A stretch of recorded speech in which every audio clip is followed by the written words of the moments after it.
All right, everyone. My name is Carrie Swore. I'm Chief Growth Officer for Urban Teachers. So thank you for joining tonight's webinar. This is a Q&A with our teacher leaders from Urban Teachers. So we have two fellow advisory board members from Baltimore, two from DC, and two from our resident advisory board from Dallas-Fort Worth, because we only have one cohort there. So we started right away with them too. So I'm excited to get into the conversation with them shortly. I'm going to walk us through two slides quickly, just in case you're joining us for the first time and don't know anything about Urban Teachers. I want to bring you up to speed, and then we'll quickly transition over to the Q&A part of the webinar. So Urban Teachers was started in 2009 as a teacher prep program. Our founders really saw that teachers really needed to, really weren't prepared to teach the students that they had and weren't being held accountable, that they could actually improve student achievement. So our founders designed a 4-year program where they take a residency and a master's to use that to train you to be an effective teacher. The first thing we do is we do have an online application for folks who are interested in applying. And you do have to have your bachelor's degree basically by June of this year to apply, though we do have early decision for folks. We do prefer a 3.0 GPA, though we have some flexibility to go down to a 2.75 for outstanding candidates. We're definitely looking for folks who are results-oriented, professional, and have a growth mindset, and are willing to make the commitment to a 4-year program. The first year is a residency year where you're placed with a co-teacher. In fact, you have 2 summer placements and 2 different host teacher placements over that year. So you have 4 different startups with children as part of your residency year before your first year teacher. You get over 1,500 hours of clinical classroom experience before, again, you have your own classroom of students that you're in charge of. You also do probably about 80% of your graduate degree during your residency year. Our higher ed partner is Johns Hopkins University School of Ed. You do get to choose one of 3 different programs of study: elementary ed, secondary English language arts, or secondary math. And then each year of the program, there is high accountability. So you have to have certain GPA. You have to meet teacher practice expectations and, again, demonstrated high levels of growth mindset and professionalism each year, or you can be asked to leave the program. And it is at the end of year 3 is when it's really the main accountability moment where we determine whether or not you get certified, and that includes student achievement levels from standardized tests, increasing teacher practice expectations, high levels of growth mindset and professionalism. So year 2 is your first year as a teacher, and you finish your master's degree at the end of that second year. Year 3, again, is your second year of teacher. That's when your certification happens. You get at least 2 certifications. So that's in one of the grade and content areas, so elementary, secondary English language arts, or secondary math. You can choose one of those, and special ed. And if you're like Ryan and Norma, you also get an English as a second language certification as well. So that's, if you're interested in that work, you might want to consider Dallas-Fort Worth. You owe 1 more year of teaching, year 4. Some of our folks have opted to be host teachers. They're grade level team leaders, department chairs, so lots of opportunities while you're still with us. Many of our teachers, after they complete our program, stay in teaching, and I have some of them on the call, right? Kayer, you're an alum technically, I think, right? I didn't write my notes for you, but I think you're an alum, and you've done every job there is to have with Urban Teachers so far, which is awesome. So I'm excited for you to talk to everybody about it. Another important component of our program is the coaching. So you get over 100 hours of one-on-one coaching as part of our program. It covers the first 3 years of the program, and that is really unique to Urban Teachers, and we'll definitely get my colleagues to talk about what that's like. This is a different slide than I showed if you're a repeater from the webinar I just did before. So this is a new way to share the information, so hopefully it'll be of interest. So you can see the cost benefits of our program. So during the residency year, we do give you a $20,000 stipend to live on. We cover your room and board for the summer, healthcare through Johns Hopkins School of Education. We cover your books and materials for your master's. You get those 36 hours of coaching. you are eligible for federal financial aid. Currently, you can still get Siegel AmeriCorps Education Awards, so there is some question in the budget cycle right now, and we're trying to keep folks up to speed of exactly what we know when we know it. But it's still, we are hopeful we'll at least have one more year, and hopefully everything will be put back and we'll have more than one. The tuition is $40,000. There are 4 different bills. They come in the first fall, first spring, second fall, second spring. And you do need to cover your Praxis 2 and PAC tests after your residency has begun. The benefits, starting year 2, you get the full teacher salary and benefits. Where we place teachers in Baltimore, DC, and Dallas-Fort Worth has some of the highest starting teacher pay in the nation. So anywhere from $45,000 to $50,000. Almost all of them, I think, give a bump up for earning your master's, which happens at the end of the second year. And they all have some component of pay for performance. So they pay teachers more for being effective. So that's important to know too. Folks, for the residency year and the year 2, you are eligible for loan forbearance. So if you have other prior loans, you don't have to pay them until starting year 3. So that's helpful too. The second year, you also get paid for the second summer. So that pay starts coming in a little bit earlier than most people think. And then, well, let's say you continue to have the full teacher salary benefits, the coaching, eligible for additional leadership roles. You don't start paying loan repayment until year 3, when you already have had a full year of a salary, and so that's your second year. Folks should also know there's some very good loan forgiveness programs if you teach for 5 years. So that's definitely where we want people to be thinking, because we want folks who are interested in urban teachers to be career teachers.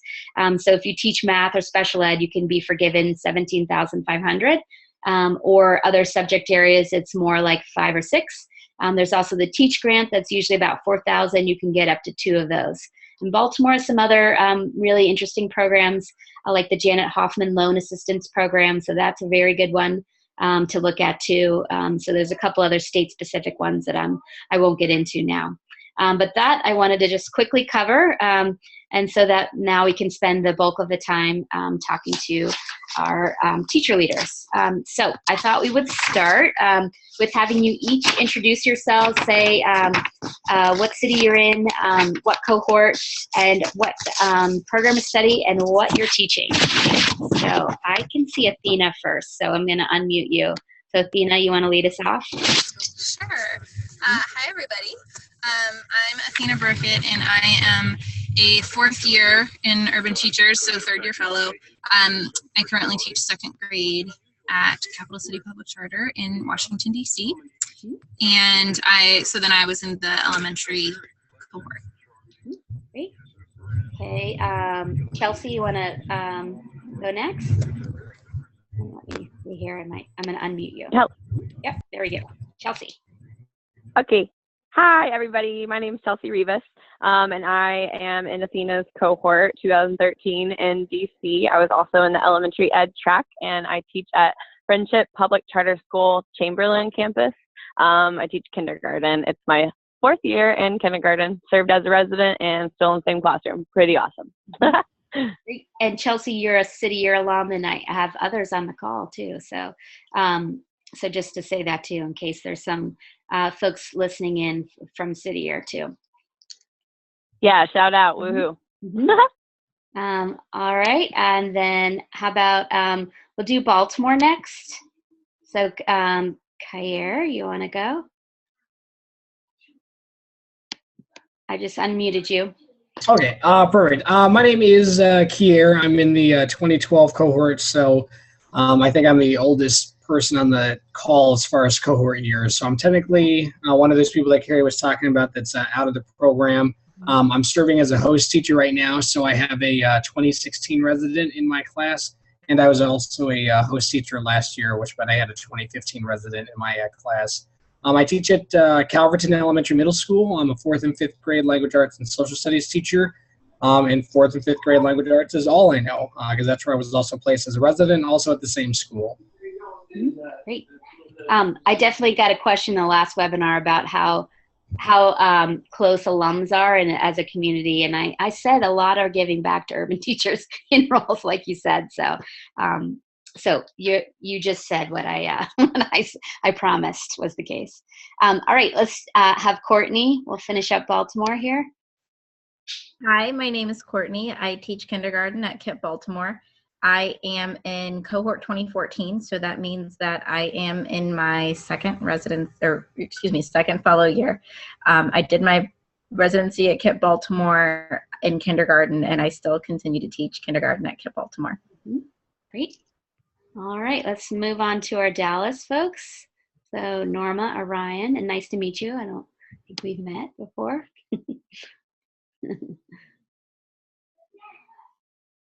Let's see. Who's going first? I'll go first. Okay. Go ahead, Ryan.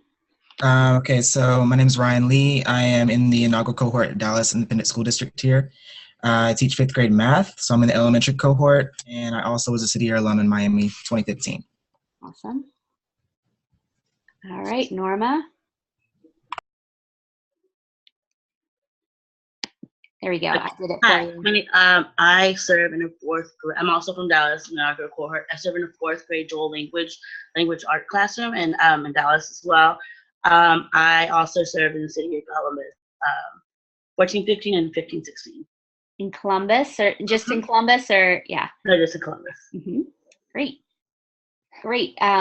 So I'd love for you all, because this is I've done a bunch of Q&As over the last couple weeks, but this is the first time I've had folks from the Fellow Advisory Board and the Resident Advisory Board. So I'd love to really start with you talking about what those organizations do. So I don't know if it makes sense to have the Dallas folks go first, or the DC or Baltimore. Who would like to kick it off? So I don't think, I would say I don't think we've ever had a resident advisory board, so why don't the Dallas folks talk about what you're starting for the whole organization? Norma, if you lead, I'll follow you. Okay, so we barely started, and it makes sense to have some sort of small group where we can talk about, because we are close as a cohort, and we do hear different things that our fellow cohort members will not be willing to share to other people. So we're kind of like the funnel that brings it together to our directors and our advisors.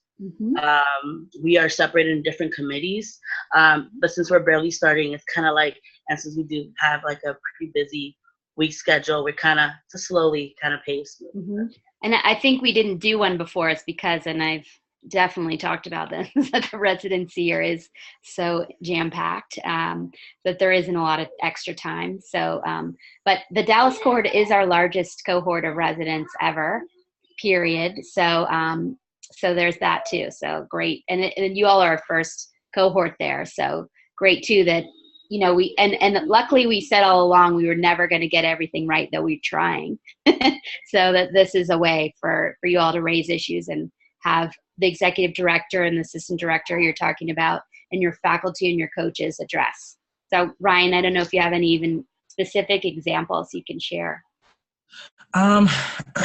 Well, I think like Norma said, so for example, if there is a concern that a vast majority of the cohort residents are having, we discuss that, we bring that to everyone involved, and then we sort of come up with an action plan. And so maybe an example right now is finding ways to incorporate ESL actually in our curriculum, because it's been difficult to arrange bringing someone out here to give those seminars so that we can get the certification this summer, hopefully. So a lot of our residents work in schools where they're teaching in bilingual classrooms, or they are working in ESL classrooms as well. And for those of us who are bilingual, it does become a little frustrating because we do have to plan for the lessons in both English and Spanish. And so seeking out the sort of like curriculum that we need to get the certification so that we can teach in those same classrooms in the fall, for those who are placed in those classrooms now, that's been something it's been a hot topic right now for us. But the site team is doing everything that they can, obviously, and Johns Hopkins is as well, to organize getting that arranged and taken care of by the end of the summer so that we are still on track. So I don't think it's going to be a problem, but it's one of the things we've discussed. Great. And ESL, you all are piloting that we've never had ESL supplemental or coursework before. So this is new to urban teachers too. And I'm hopeful it'll come to DC and Baltimore. I'm definitely advocating for that to my other colleagues on the call. How about, so I think DC has had the longest running FAB. I think Baltimore came after. So I don't know if you want to talk about either DC or Baltimore, talk about what kinds of things you're tackling as fellow advisory board.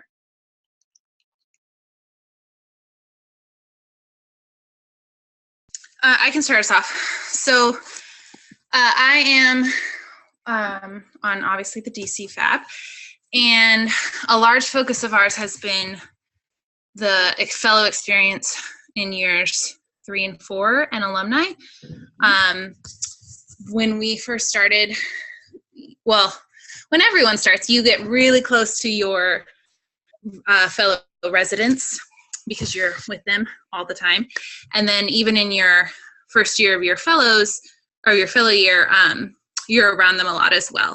And then when you get to year 2 and 3, that connection starts to be more spread out just because you're not in class with them all the time. And so we have been working on a lot of different initiatives for how to keep the community close.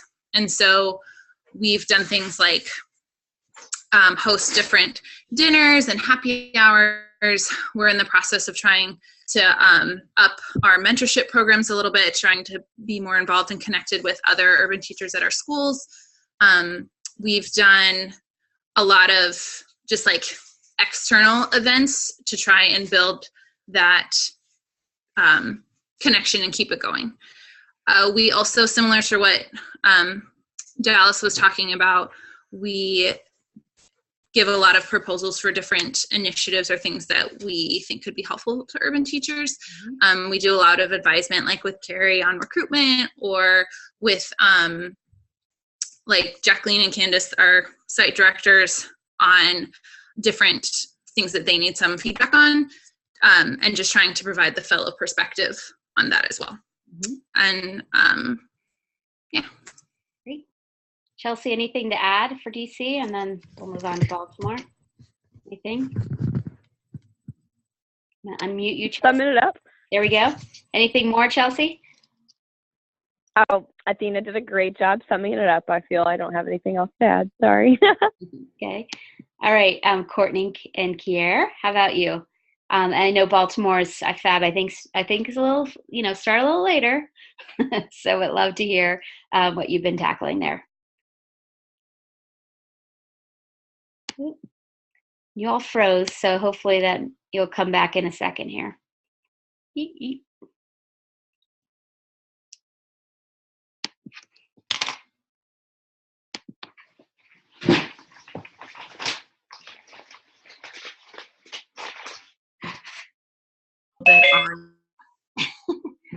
So my husband cut off my internet. Can you hear me? Yes. My husband. We went ahead. I'm like, backed. Okay. Hopefully I got everyone back, right? All right. You continue to talk. It just happened again, Steve.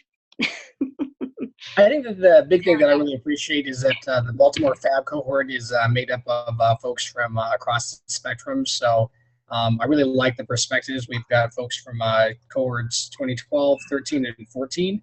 And it's just nice to come together and talk to various people from different, I'll say, walks of the urban teacher's life. We've held a couple of town halls to gauge interest and solicit the opinions of folks in other cohorts. So I know that FAB is a really involved program. The site team, people who normally we don't talk to all the time, Jennifer Green, folks from data and the professionalism standpoint, people that are more behind the scenes have been very open and forthcoming with us, and also transferred a lot of their power to us to help Baltimore urban teachers work well. And I appreciate the transparency and the faith in us to do their to help them do their job more faithfully, I'll say. Great. Good. And then for other folks who are on the line, I did want you to be able to ask any questions you want. So use the chat tool. And I just was looking. So somebody did ask a question about what it's like to be a resident in Baltimore, but I would love for people to talk about what it's like in all three cities, not just Baltimore. But if somebody could speak to quickly, like what it's like to be a resident in Baltimore, DC, and Dallas-Fort Worth, and I know I only have current residents in Dallas, but if you can think back to your time, what it was like.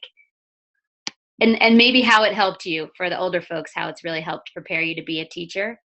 So who wants to lead with that? Is it worth all of that pain, the residency, right? Going through residency year was without a doubt, the hardest thing I've ever done. And it's brutal. But I think that the brutality of it, at the end of the day, I walk into my classroom, my first year of teaching, which was last year, my first time as a classroom teacher.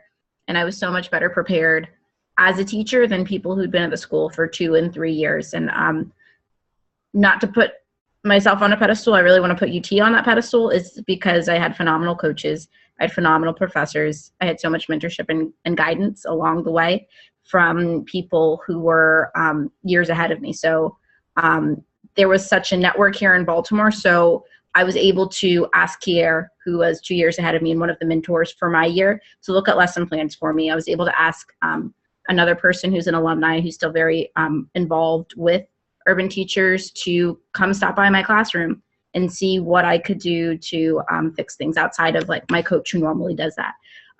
So I was so much better prepared than many of the other teachers around me, because the residency year was so exhausting and so brutal. And at times as I was going through it, I said it was so unnecessary. We're also, as a FAB, talking a lot about mindfulness. And so that brutality, hopefully you'll be able to deal with it a little bit better, because we'll have some like mindfulness tools in place. So. Great. How about DC? And then we'll talk to the actual residents to end that. So Chelsea or Athena, can you think back? Or I don't know if either of you are a host teacher and have a resident now. So I am a host teacher, not for urban teachers, but for another similar program. And so I have a fellow in my classroom this year. So I've been reminded of what it was like to be in grad school and teaching at the same time. And I think, like Courtney said, like, it's really brutal. It's very hard, and it's worth it. Like, you, just as she said, you come in your first year and you are so far ahead of everyone else. And I remember this moment of just thinking like, oh, okay, like I can do this, you know, because I had the coaching and I had the host teacher and I had the support network there. But I think one thing that I appreciated, especially that set urban teachers apart from other programs, is that even though I felt like that my first year, the support didn't go away. Like, I still had coaches in my room all the time. I still had my professors and the other people in my program who I was seeing regularly to continue to help me build my practice. And it didn't just stop then. And I think I was able to then continue to build on everything that I learned in my residency year and really start to implement it effectively. It's kind of hard to do a lot of the things that you want to do when you're a resident, because in reality, like, it's not your classroom, it's your host teachers, and navigating that relationship is hard. But then when you take over your first year and like you can actually do all of these things that you've learned about and you've worked on, it's an amazing experience. Great. All right, Ryan and Norma, was this therapy session for you? Well, it's definitely relieving to hear that it will get so much better. Yep. But I think, well, for me, I think Ryan also to see the city year, how you had, Athena, how you had mentioned like coexist, like being in a classroom with the host teacher. City year, I had the experience with city year to help me prepare for that role. But it's definitely, my time management has to be really on point for me to be able to balance being focused on my students, because at the moment, once I walk into that building, my mind should just be on them and like further education. And then from then on, being the student and taking in all the advice and the learning that our professors have for us. And still having time for self-care and being able to relax and, you know, do it the next day. But yes, it's definitely, yeah. How about you, Ryan? Any comments? Yeah, I have so many things to say, but it has been a life-changing experience. Brutal is a good word. Just obviously learning how to adapt to the day-to-day and learning how to take one day at a time. That for me was huge. I am very grateful for my coach because she is such a strong advocate for what we do at my host school.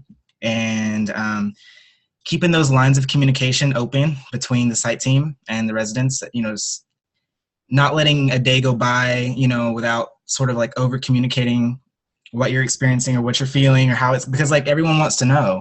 Since we are new to the scene here, everyone wants to know. And that's probably the most encouraging aspect of it. People are constantly checking up on you, seeing how you're doing, how you're getting through it, and because they know it's hard and they realize that and they accept that. And but just sort of staying committed to the reason why we chose to do it, and also it is definitely, like Norma said, it's definitely like refreshing to hear like voices from people who've done it and been through it, and kind of like giving us this last bit of push, you know, to make it to the end of the semester this time around. And so yeah. Great. Got to keep going. So there is a question in the chat. I don't know if you all can read it. So there's a lot in there, but I'd love for you to talk about how Urban Teachers really prepares you to teach students, to really differentiate lessons and really understand different learning styles. Okay, yeah. So Kiera wrote back. But if you want to talk about it. So I broadened it a little bit to be like, just how does Urban Teachers teach you how to teach students with different learning styles is sort of one. And that part of it is, I think, you know, everybody in our program gets that second certification in special education, so that folks who are listening in know about that. Anyone want to speak to that? I think that there's a lot of modeling that they do. So I kind of do agree with what Courtney was saying. You know, she had really phenomenal professors, you know, and a lot of the folks that, you know, Courtney learned from, I learned from too, and I'm sure that she could speak or attest or agree.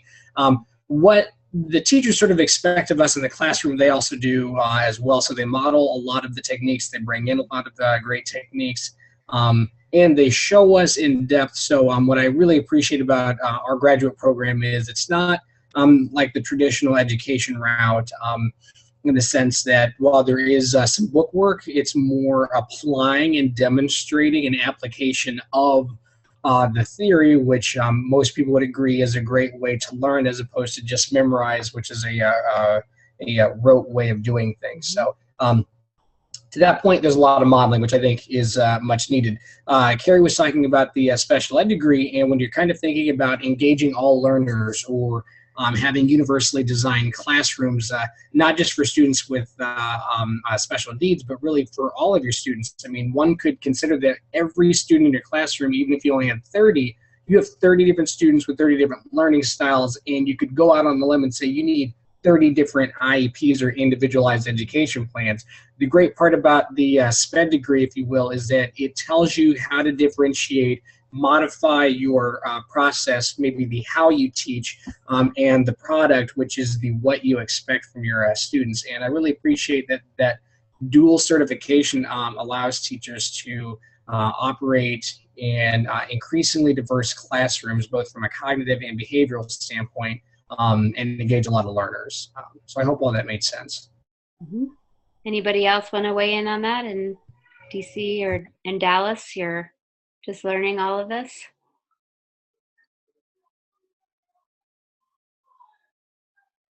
Anyone? Well, in my classroom, my co-teacher, my host teacher, she actually implement like whatever I bring on, whatever I learn, she's willing to listen. And because all of our classrooms are clinically based and there's a lot of heavy research behind them, there are more willing to listen. And actually, she started implementing a little bit of breathing exercises before, as soon as each classroom switches in. So, you know, if you're interested in something as a resident, you can always bring it up to your teacher and, you know, bring behind why you think if you know, we can help you can start implementing this. And most of them are more than willing to like help you or let you, you know, practice it. Great. Good. So I did get a question here about AmeriCorps. So just address it. Urban Teachers is an AmeriCorps affiliate program, and we got that status in May of 2016. So what that means is our participants now have access to get AmeriCorps service for up to 4 years. So you're maxed out at 4 years, and you can get up to 2 Siegel Education Awards as part of our program. So this person on the call does know that Trump did put significant budget cuts in AmeriCorps. So we're not sure what's going to happen to that. But the one deal is that Urban Teachers does not get any AmeriCorps dollars to run our programs. So nothing happens to the running of our programs. It just affects, you know, it just would make our program not as affordable for our participants. They wouldn't potentially may not have access to those grants. So we don't know for sure. AmeriCorps usually, and actually when it first happened, I didn't respond as much because every year it is on the chopping block, and every year we're fighting for it, and every year it gets put back. So we will see if this is different or not. There's a lot of advocates out there fighting for AmeriCorps, including Voices for AmeriCorps as an organization, Teach for America, all of those folks get AmeriCorps, and that whole army out there is fighting for this too. AmeriCorps has got bipartisan support, so we'll see what happens. But as an organization, we do not rely on any of that money for our funding. So, but that being said, we're still very concerned because we want our program to be as affordable as possible for our participants. Couple long questions here, so let me see what you all wrote. Sure, so here, what a wonderful question. So what was your motivation to join Urban Teachers? And why did you choose our program over others? Who would like to share that? I'll go. So I looked at a lot of different teacher prep programs. I decided late in my college career that I wanted to do teaching, and so I didn't have the education undergrad, but wanted to be in the classroom kind of as quick as possible. So I heard about Urban Teachers because I was on the TFA list where they send out other options, and I'm really glad that I found out that way. So I appreciated that Urban Teachers had the residency model. I think that was something I was looking for because I did not feel prepared or ready to just go into the classroom after 6 weeks of training. And I liked their model of all the support that I had talked about earlier, where you get coaching in all your different years, and that it's a gradual release model. So I was going to have the tools to teach before I was asked to do it. I also appreciate their commitment to diversity and their commitment to just meeting the kids where they're at with all of the differentiation.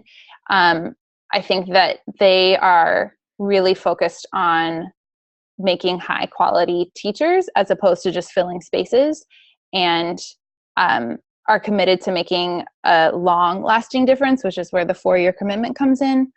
And that's not something that I saw in a lot of other programs. And so when I sat down and thought about, okay, what is it that I want out of a program and what do I want to walk away with at the end of it? Like, I wanted to know that I was going to be the best teacher I could be, not necessarily that I was going to be a teacher as fast as I could be. So, yeah. Other folks? I came from a public policy background, and I did a lot of research in education policy during my undergrad. And I remember a graph that showed at what point teachers become effective at giving their students results. And what was surprising to me is that a lot of the teacher prep programs that exist now, a lot of teachers leave before they become effective. And so what I really appreciated about Urban Teachers was that teachers don't leave until they become effective, and leave the program model until they become effective. And that was the biggest draw for me for looking into Urban Teachers, and then ultimately applying and then accepting Urban Teachers. So, other folks, Chelsea, is that you weighing in? Yes. Yeah. Can you hear me? Yes. Okay, great. Sorry, I don't think anybody could hear me before, so I got back on. I knew I wanted to be a teacher in college, but I did not major in education. I minored in education, and I knew I wanted to teach special education in addition to general ed. And so I applied to Urban Teachers my senior year of college. I actually got rejected my first time I applied for UT, but I then discovered City Year. They suggested City Year. And so I ended up serving 2 years in Columbia. And I actually got into University of South Carolina for their special education department too, but I decided to do City Year over getting my grad degree right after college, because I really wanted just more experience in the classroom, just more experience observing other teachers, more experience learning about the education system. And I just really felt like I got an education because I believe it's just it's a social justice issue. And I wanted to be a part of righting what I see as a just major injustice in our society. So then after my second year of City Year, I went into Urban Teachers, and I chose that program over grad school and over majoring in college, because much similar to what Athena said, was I really wanted the longevity. I like the idea of they're preparing teachers to be career teachers, and that's what I wanted. And I knew I wanted to teach in urban education, not just whatever other alternative you want to call it. But yeah, so chose it similarly, just really felt like I wanted high quality, and I really feel like that's what I got. I wasn't just thrown into a classroom. I was given 16 months of preparation before, and then continual coaching and feedback and support as I got my own classroom. Great. And Kier wrote a very nice little piece in the chat, his explanation. So I don't know if we could go to Ryan or Norma.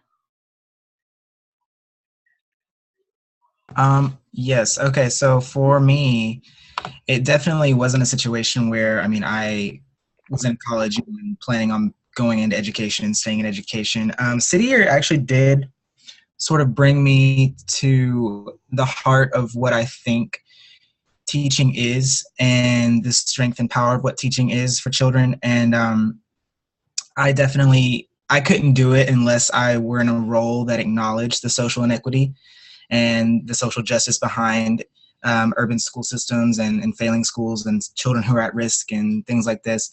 And in college, some of my research did focus on some of the things Courtney mentioned earlier about socio-emotional learning and mindfulness. And I'm actually really interested in the stress that children live with in their daily lives, and a lot of the stress that gets augmented by the amount of testing they go through. And so you take the stress that they already deal with, and then you sort of compound it with more anxiety that's associated with the testing that is relentless.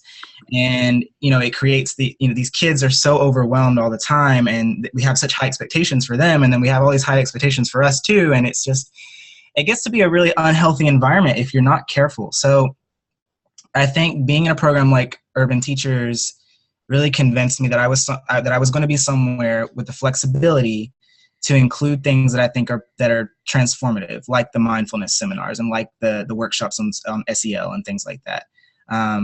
So I'm grateful to be a part of it for that reason, because it is very flexible and it's very inclusive. Mm-hmm. Norma, you want to share your story? For me, I wanted to be a social worker.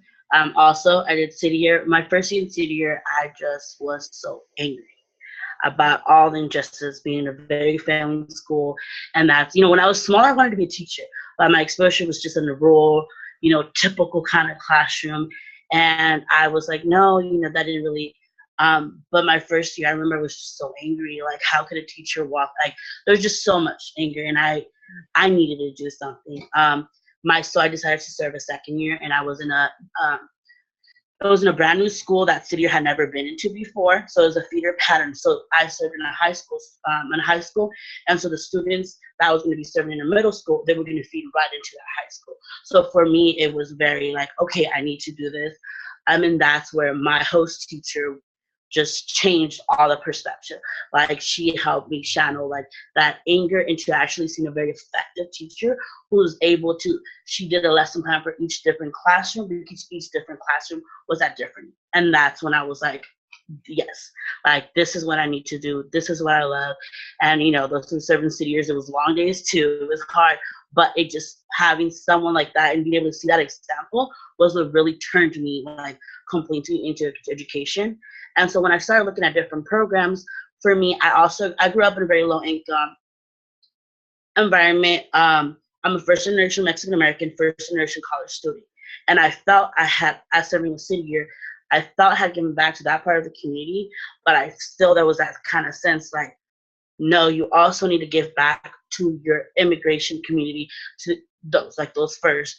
And so for me, when I was looking at all these different sites, I was comparing them. I had charts, and so it so happened that on a lazy day, life after city year, someone from Urban Teachers came in, and the minute she said Dallas, it was like just an epiphany. Like, oh, like, I'm going to be able to serve, and in a state where the majority of the students are also what I went through.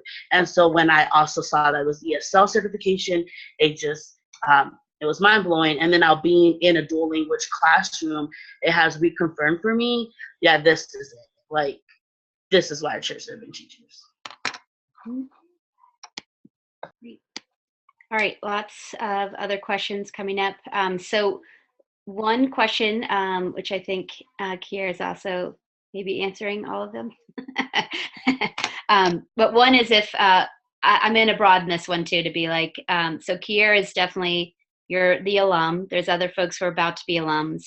What are you thinking are your next steps? And I could have had one of your other fab folks in Baltimore, Jure Kelly, on the call, who's an alum who is in a PhD program at University of Maryland in special ed, who did one of our Q&A that I've recorded too, who was suggested to do it, and then we did the recommendations for her, and she's in it, and this is her life now. She is in the PhD program in special ed, so somebody has done exactly what you said, who I can connect you to.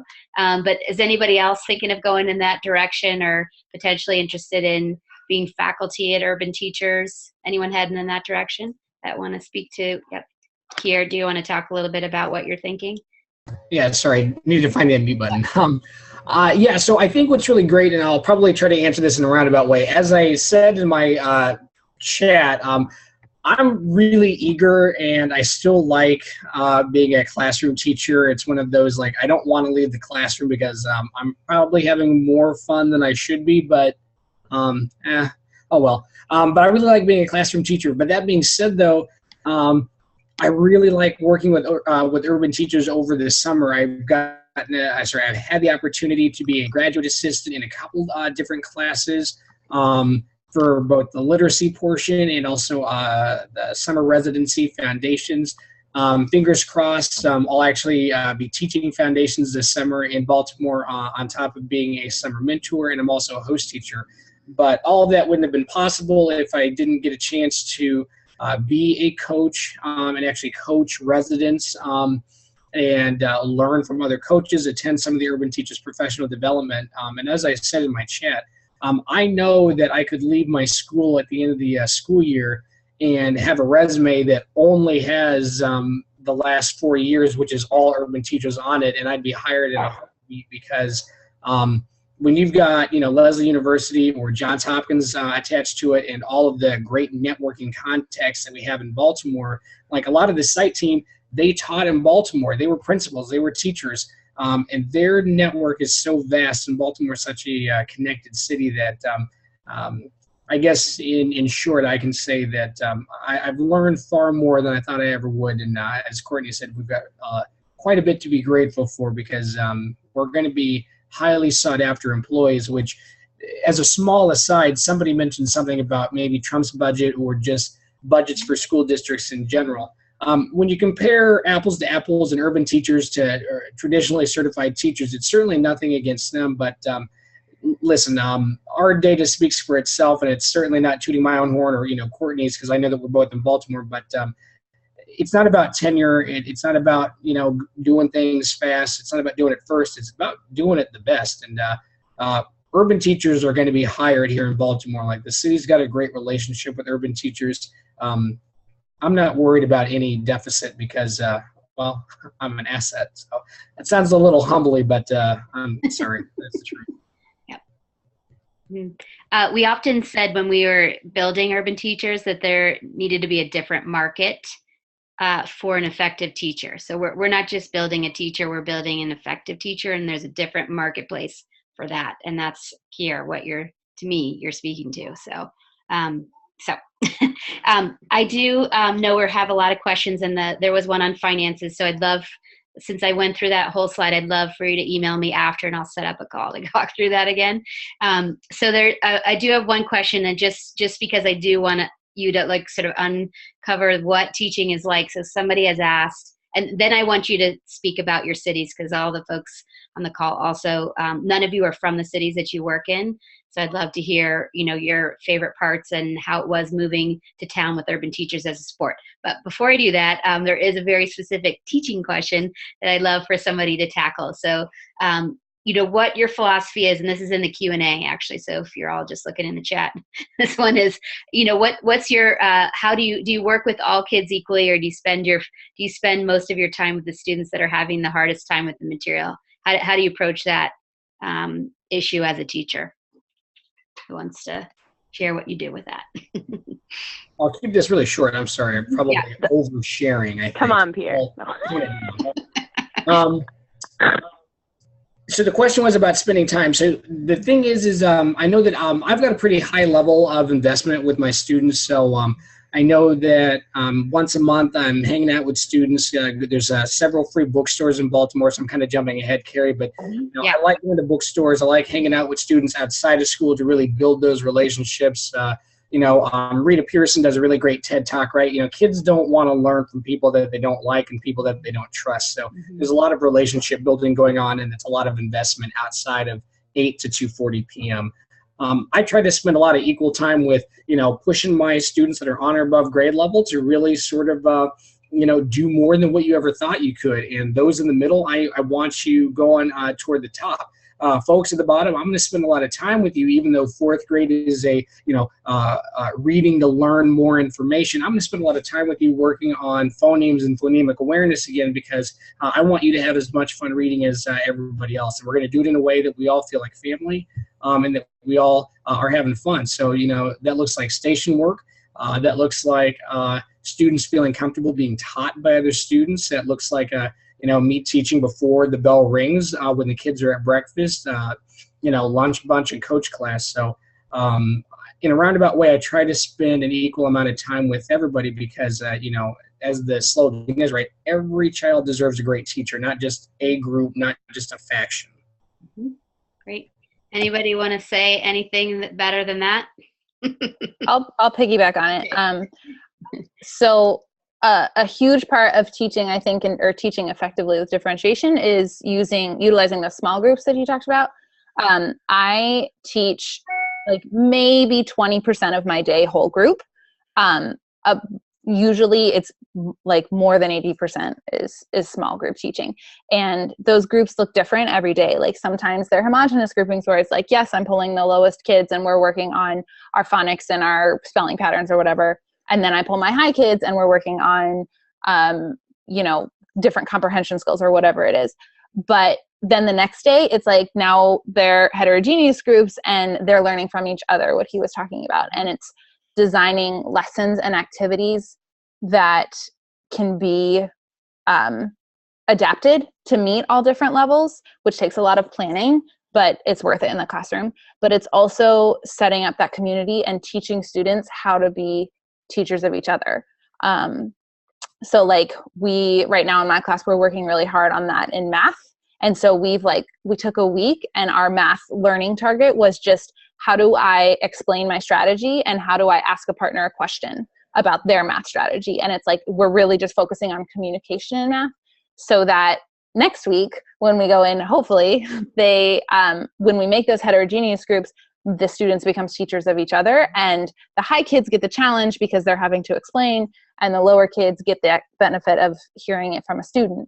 And then, we'll switch it up the next day, and maybe it's differentiated based on content and what they are interested in, or, there's so many different ways to group students to meet them where they're at, that I think really effective teaching comes from all of those different groupings, and not being worried about everyone getting the same thing. All right. Two quick questions here. If somebody wants to know if there are opportunities to get involved in schools outside of the classroom. So someone mentioned here starting an a cappella choir. So I know we definitely don't encourage that residency year. I don't think there's any chance of that. Even the first year teacher, we really do not recommend that. But the rest of you, so Baltimore, DC folks, anybody doing anything on the side like that? Or are you still just focused on the classroom?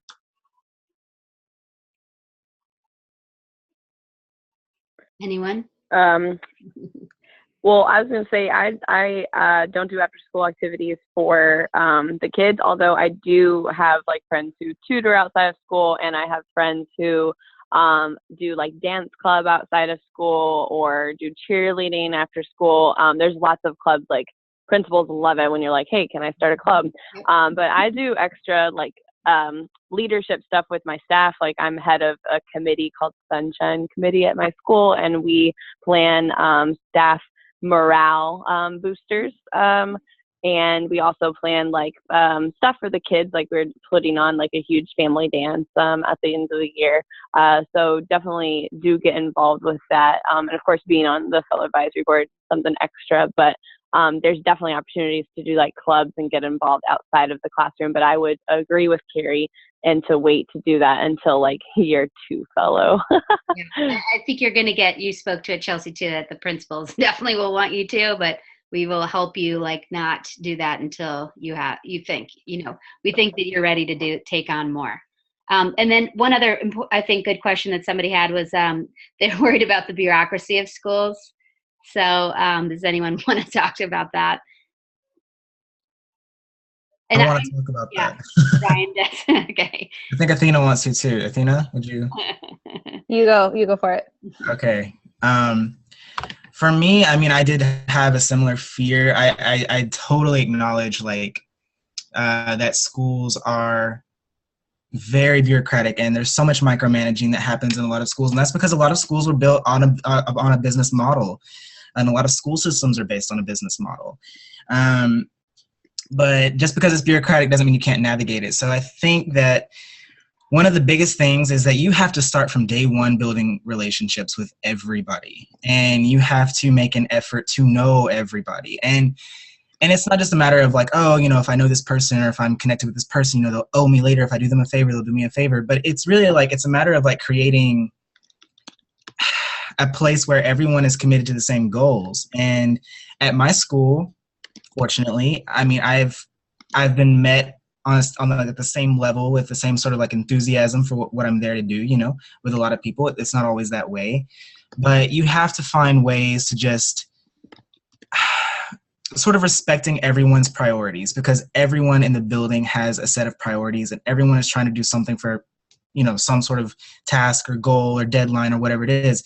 And when you learn what those priorities are for everybody, and it takes time, I think you learn how to navigate better. You know how to ask for things, how to assert yourself, how to wait and just be patient. It takes a lot of time and finagling, but if you're consistent with it, you get it after a while. I hope, and I've been in some other schools in DC where I see some of our older teachers really being a leader in the school, and hopefully making some of the change that needs to happen. That's what I see when I drop in from outer space from time to time, which is great to see. So lastly, I did want you to say your favorite parts of your cities, and I am watching like the clock, and I want to be respectful of everyone's time. So again, for anybody who is still asking questions, please email me. I will hop on the phone with you, not tonight, but tomorrow. So email me if you want to chat some more. But if you can tell me your favorite parts, none of you are from the cities that you're placed in. So folks can get a real flavor of what each city has to offer. And as your main wooing pitch to get these people to choose your city. I'll start on that. DC. Yes, DC. DC rocks. I love DC. Love, love, love DC. So much free stuff, so much good food, so many things to do outside of work and get your mind off of work. It's amazing. You be specific, Athena. Go ahead, but I'm just enthusiastic. So I was going to highlight all the free stuff to do, which as a resident is great because you have no money. But all of the museums that you can go to, all of the outside festivals, and obviously the monuments. There's lots of different like community things going on, and I feel like you have to schedule those things in your residency year, because otherwise you'll just be locked up in your books and your lesson planning. But like there's so many opportunities that they just call to you, and you're like, oh, I have to go to like there's in 2 weeks there's like the chocolate festival that's coming, and it's like, yes, of course I'm gonna go to that, and there's just so much stuff happening, and it's all free. Yeah. And especially these days, if you want to get involved in making social justice change and policy, and just there's a protest every weekend. Come on down. Let's be real. There's a protest every night here. Like you can go and find one. Yeah. How about Baltimore next? All right, so real quick here, I'm just going to do a quick plug on Baltimore. I love living in Baltimore because we get all of DC, and we have the quirkiness of Baltimore. Baltimore is, I'm from the South where everything is very uniform. Baltimore is incredibly quirky. I love how all of the areas are divided into neighborhoods that have like their very, very unique personalities. And so I've lived in 4 different neighborhoods since I've gotten here, and they've all been very different and unique, and it's like living in a different country almost. So I've lived in Bolton Hill, which is like a very artsy district. I've lived in Mount Vernon, which is New York's equivalent, like, which if you're familiar with like, I don't even know how to describe Mount Vernon. It's a great place to be. Great architecture. Architecture is phenomenal throughout the city. I just learned a fun fact, actually, that Baltimore is the city with the highest number of historic buildings per capita, if you're interested in architecture and historical buildings. We also have lots of free museums that are very underrated. We just had Matisse and Monet in a exhibit together, and like the tickets were like stupid cheap. I drooled and wanted to touch every painting, but you can't do that. But we have a lot, like the food is phenomenal. The bars are incredible. You can either go to like a very hipster bar, or you can go to like a dive bar that's straight out of a John Walters movie, where you have like a lady behind the counter who's wearing a neon green wig. I kid you not. I did this frequently after classes, and beers were $2. So we have DC, and then we have quirky Baltimore, and you get both for the price of half, because Baltimore is like significantly cheaper than DC. But that is a winner. Kier, anything more you want to add for Baltimore? That was a good pitch. Courtney took my entire idea for this commercial, so thank you, Courtney. Well, all right, let's end with Dallas. Dallas and Fort Worth. Okay, I'll go first, but Norma, you definitely have to follow me, okay? You have all the passion and fire. Dallas, we need people. We need people. So we are alone out here, and we need people to come join us. But no, Dallas is a really cool city. It's Dallas, it's Fort Worth, it's Arlington, it's the entire metroplex. Okay, so it's pretty big and spread out. I can drive from my school to the school in the I think, the most southerly school in Dallas, and it takes like an hour and 15 minutes to get that far. It's an enormous place. It is very calm. It's a very calm place. To be so large, it's very calm. And it's a very family-friendly place. Lots of friendly people here. It's kind of got like a combination of like the South and sort of like something coming from the West. I don't know, it merges here. Obviously there's a very large Hispanic, Latino like cultural element here that does sort of make you feel like you're not exactly living. You feel like you're living in two places at once. And I come from Miami, so like I felt that before, and I appreciate that. Lots of big hats, lots of food. Everything is bigger in Texas, so they say. Norma, take it away. I am an introvert, so the Texas Fair, which you have to go, was a nightmare for me. But everything fair, the state fair, right? I thought it was a fair. Yeah, I thought it was a regular size fair. It was not. It was an amusement park. It's a total different thing. Yeah. Yeah. But yes, how Ryan had mentioned, there's just like different pockets. So I live in the Oak Cliff area, and so for me coming from California to just drive like 5-7 minutes down, and all the Mexican supermarkets, I feel pretty much at home. People are really friendly. People love teachers. There's always different like book fairs or something that teachers are interested in going. We do not have snow, so that's a big plus. Yeah. There's no snow. You see the sun all the time. You can go outside. Not too long though, because it's hot though. That's the one. That's the one negative thing. And there have been no tornadoes so far. Just saying. Just a little warning, but that's it. No, everyone says that about it. I've visited many times, and that's never ever happened either. So yeah. But no snow means no snow days, and DC gets snow days. Norma mentioned the state fair. Get the day off for the state fair. Yes, we have the day off to go to the fair, and teachers get a free ticket. Yeah. So yes. Good. All right. Cool. So I want to thank you all. I see that we are over time, and this was wonderful, and I know we could have kept on going. So I really appreciate all the panelists, the Fab, the Rabs, and your colleagues. You all are doing amazing work, and it's very exciting. And you've obviously, hopefully you can see in the chat how inspiring you are to our applicants. So good job, everybody. Thank you. And hopefully if you haven't applied, please do. If you haven't finish. Our next deadline is Monday, March 27th. So thank you, everyone. Have a wonderful night. Thank you. Thanks, you too. Bye, everyone.